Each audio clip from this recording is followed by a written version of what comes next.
ಅದಕ್ಕೆ D K she ಅವರಿಗೆ ಇದೊಂದು ತ್ಯಾಗ ಮಾಡಪ್ಪ ಅಂತ ಹೇಳಿರ್ಬೋದು, ಮತ್ತೇನು ಹೇಳಿರ್ಬೋದು, ಒಟ್ಟು ಹೇಳಿಸಿ ಬಂದ್ ಮಾಡಿದಾರೆ ಹೋಗುವಂಥದ್ದು.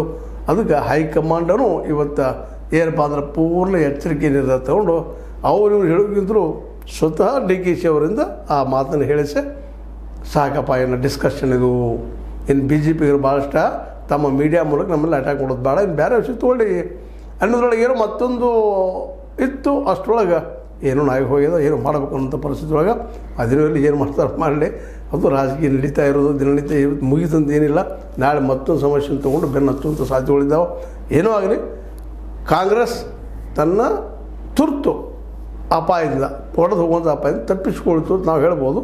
ಬಟ್ ಡಿ ಕೆ ಶಿ ಹೇಳೋ ಮೂಲಕ 28ರಲ್ಲಿ ನಾನು ಒಬ್ಬ CM ಸ್ಪರ್ಧಿ ಅನ್ನೋದನ್ನು ಇಂಡೈರೆಕ್ಟಾಗಿ ಹೇಳಿದ್ದಾರೆ. ಆ ಕ್ರಾಂತಿ ಆಗ್ತೈತಿ.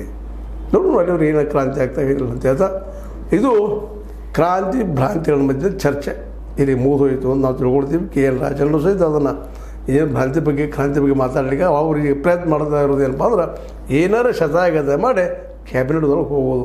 ಯಾಕಂದ್ರೆ ಅವರ ನಾಲಿಗೆನ ಅವ್ರಿಗೆ ವೈರಿ ಆಗ್ಯದ KL ರಾಜಣ್ಣರಿಗೆ.